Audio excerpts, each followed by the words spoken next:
Good morning to you. Welcome back to the Morning Minute Meditation. Between 1804 and 1806, there was what was called in U.S. history the Lewis and Clark expedition, where Lewis and Clark put together a band of adventurers and they went out west to chart the West, to make a map of the West. It was one of the greatest expeditions in human history.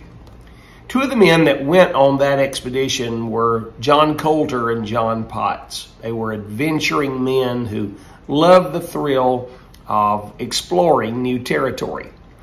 Coming back after the Lewis and Clark expedition in 1809, they decided that they were going to explore around the Missouri River on a river called the Jefferson.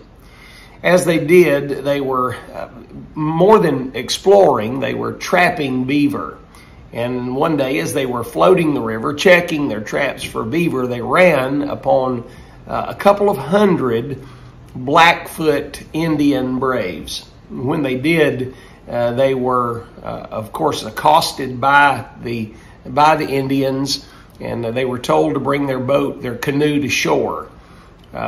They were told to get out and walk ashore. John Potts refused to do so, and John Colter got out of the canoe and walked ashore.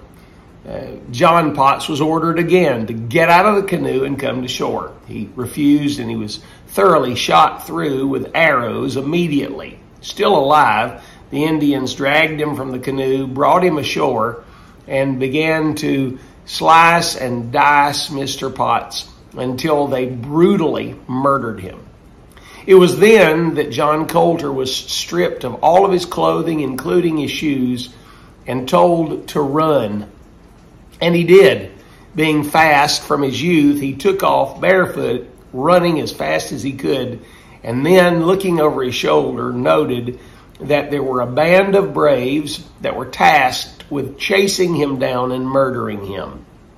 He ran as hard as he could run and outran the braves, but they continued on his trail. Several miles into the trek, naked and bleeding, worn out, he noted that there was one lone brave that was on his heels, about 20 yards behind him.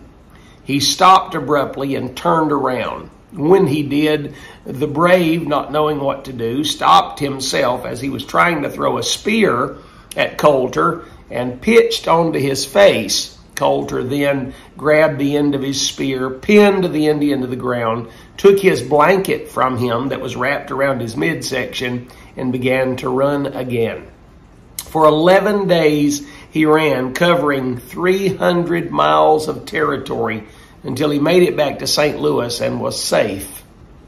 All of this is a fanciful story, but let me talk to you about fleeing and running.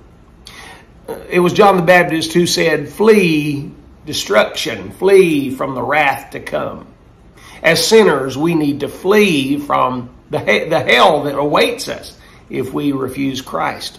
We're told to flee from idolatry because of the foothold that idolatry can get in the life of a man or woman. We're told to flee youthful lust, and we're told to flee from fornication. We ought to be running from these things, not trying to face them head on, because we will lose every time. Satan is as a roaring lion. He's walking about seeking whom he may devour. And you and I are no match for the devil. That's why we need to put our spiritual running shoes on, and there are some things we need not stand and fight, but rather flee. How are you doing in this part of your Christian experience? Are you successful in running from these things? Consider these little truths today and have yourself a great day.